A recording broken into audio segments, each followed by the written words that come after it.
Урматтуу телегөрүүчүлөр, биз бүгүн Ош шаарында сурамжылоо жүргүзүп жатабыз. Сурамжылоонун темасы ата энең берген балага тиесиңби же кызга үйлөнөсүңбү? Ал эмесе сурамжылоону баштадык.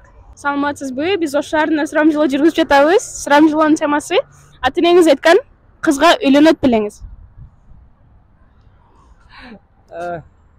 Это куда будете выставлять? Это YouTube'га чыгат. Уялбай тартынбай жооп бере бериңиз. Популярный хит болосуз. Можете повторить вопрос? Ата энеңиз айткан кызга үйлөнөт белеңиз. Ата энем айткан кызга албетте үйлөнөбүз да. Анткени вкус моей мамы, мен урматым болгон балким окшош калаттыр. Но есть два варианта. Биринчи урматтоо катары, экинчиси это то, что мамаң тандаган келинчегиң менен сен жашайсың да, мамаң эмес, ата энең эмес, туурабы? Ошон үчүн суроо бир аз оор да. Ал эми ар бир ата эне өз баласына бакыт каалайт да. Өзүңүздүн сүйгөн кызыңыз болсо, апаңыз башка кызды сунуштап атса, сиз кандай чечимге келмексиз?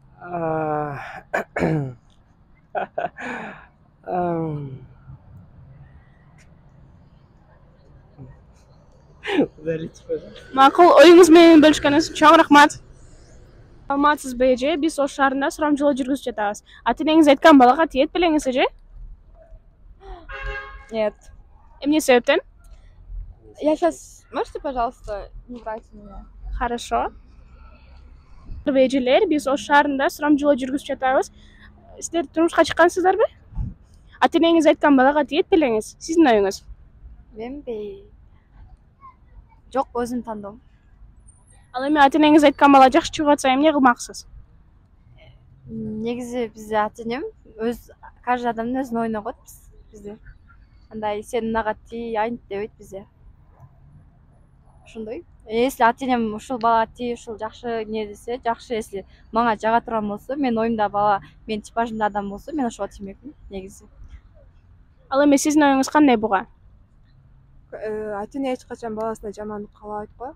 Мен ата энем тапкан балага тием, бирок өзүм калоом өзүмдө. Өзүмө жагып атса, башкага атса мен тием. Неге тийбеске? Эми мындай кырдаал болуп калды дейли. Өзүңүз сүйгөн жигитиңиз бар. Ал сизди колуңузду сурап ата энеңиздин алдына барды. Бирок ата энеңиз башка баланы сунуштап жатат. Сиз кандай чечим чыгармаксыз? Ата энем тандаган баланы тиймекмин. Себеби эртеңки күнү ким билет?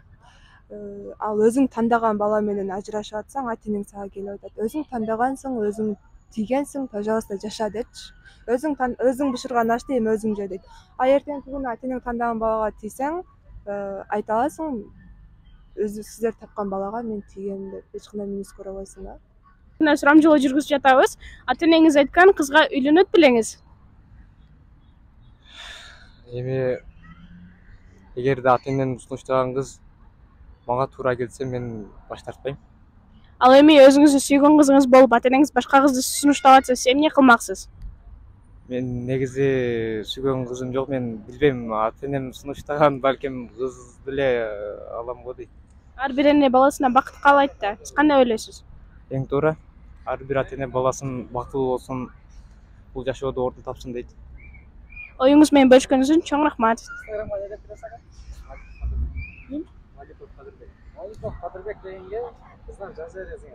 Маликов Кадырбек деген бала, кыздар жазыңыздар. Саламатсызбы? Биз Ош шаарында сурамжылоо жүргүзүп жатабыз. Ата энеңиз айткан кызга үйлөнөт белеңиз.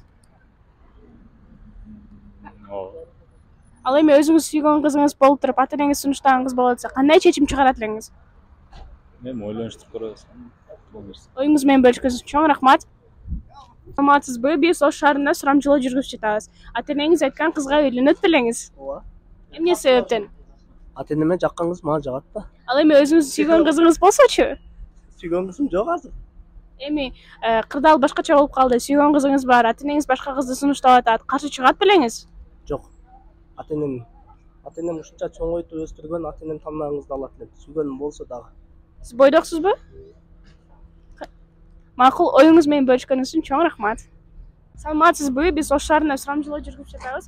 Калыңдын баасы канча болуш керек? Сиздин оюңуз боюнча? Эми билбейм, аны кыздардан сурап көрүп элем. Сиз үйлөнгөнсүзбү? Канча калың бергенсиз жубайыңызга? 200 000. Саламатсызбы? Биз Ош шаарында сурамжылоо жүргүзүп жатабыз. Сиз ата энеңиз айткан балага тиет белеңиз? ата энем айткан? Ооба. Жок. Эмне себептен? Билбейм, эми өзүң жашооң өзүң жашайсың го, ошого өзүң. Ал эми ар бир ата эне баласына бакыт каалайт да. Мындай кызым, бул бала жакшы, тийсең, жыргайсың десе эмне демексиз? Ойлонуп көрөм эле дейм. Ал эми сиздин оюңуз кандай бул суроого? Билбейм, ойлонуп көргөн эмесмин. Ойлонуп көргөн эмес. Өзүңүздүн сүйгөн жигитиңиз болуп туруп, ата энеңиз башка жигитти сунуштаса, сиз эмне кылмаксыз? Жок демекмин. Макул, оюңуз менен бөлүшкөнүңүз үчүн чоң рахмат. Саламатсызбы эже? Биз Ош шаарында сурамжылоо жүргүзүп жатабыз. Ата энеңиз айткан балага тиет белеңиз? Жок. Эмне себептен? Потому что это не я выбрала. Ал эми ата энеңизге каршы чыгууга мажбур болосузбу ошондо? Ооба. Сиз турмушка чыккансызбы? Канча жашыңызда турмушка чыгайын деген планыңыз бар? Кийинки жылы. Это будет 21 мне тогда будет. Оюңуз менен бөлүшкөнүңүз үчүн чоң рахмат. Ал эми сизчи, сиз кандай карайсыз? Не жөнүндө?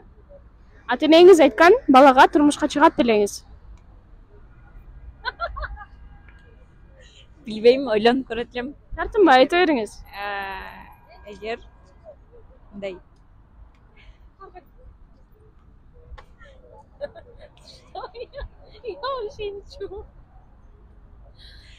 билбейм, ойлонуп көрөт элем.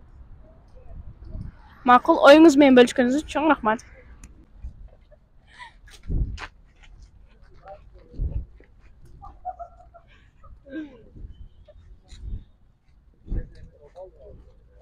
Саламатсызбы? Биз Ош шаарында сурамжылоо жүргүзүп жатабыз. Эже, жооп берип коюңуз. Эже. Оңой эле суроо, эже. Биз Ош шаарында сурамжылоо жүргүзүп жатабыз. Ата энеңиз айткан кызга үйлөнөт белеңиз? Үйлөнгөн уже. Сиз бойдок эмессизби? Макул. Саламатсыздарбы? Биз Ош шаарында сурамжылоо жүргүзүп жатабыз. Сиз ата энеңиз айткан кызга үйлөнөт белеңиз? Кимиси жооп берет? Кимиңиздер даярсыздар?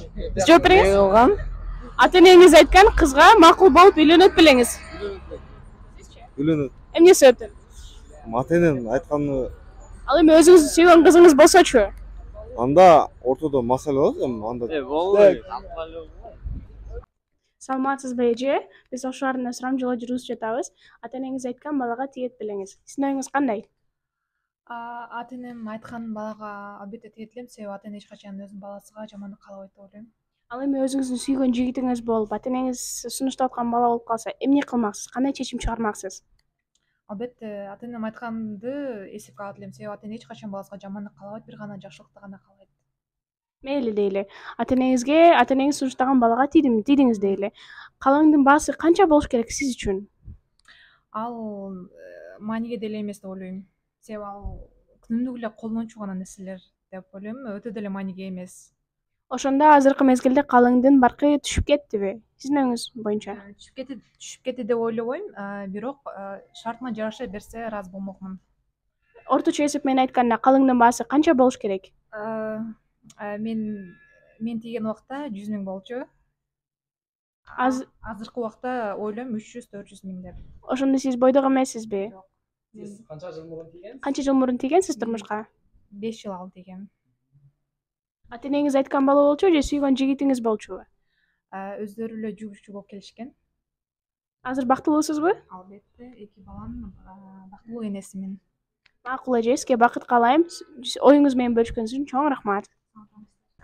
Саламатсызбы эже? Биз Ош шаарында сурамжылоо жүргүзүп жатабыз. Сиз ата энеңиз айткан балага тиет белеңиз? Нет. Эмне себептен? Ну да, они желают нам добра, конечно, но жить-то буду я, дегендей. Но вообще, без разрешения келдиңиздер, да? Я бы не хотела отвечать, и чтобы это где-то опубликовали. Хорошо. Макул. Оюңуз менен бөлүшкөнүңүз үчүн чоң рахмат. Сиз ата энеңиз айткан кызга үйлөнөт белеңиз? Токтоңуз, жооп берип коюңуз. Саламатсызбы? Биз Ош шаарында сурамжылоо жүргүзүп жатабыз. Сиз ата энеңиз айткан кызга үйлөнөт белеңиз? Үйлөнүп көрөт элем. Ал эми өзүңүздүн сүйгөн кызыңыз болсочу? Ооба, үйлөнүп көрөт элем. Макул, рахмат. Саламатсыздарбы? Биз Ош шаарында сурамжылоо жүргүзүп жатабыз. Ата энеңиз айткан балага тиет белеңиз деген суроо.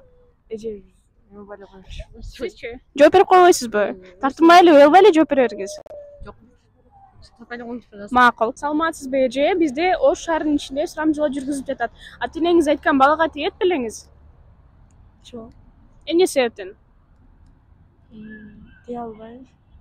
Ал эми өзүңүз сүйгөн жигитиңиз болсо, ата энеңизге каршы чыгасызбы? Ооба. Чыгат. Ал эми ар бир ата эне өз баласына бакыт тилейт да. Эмне себептен андай чечим чыгардыңыз?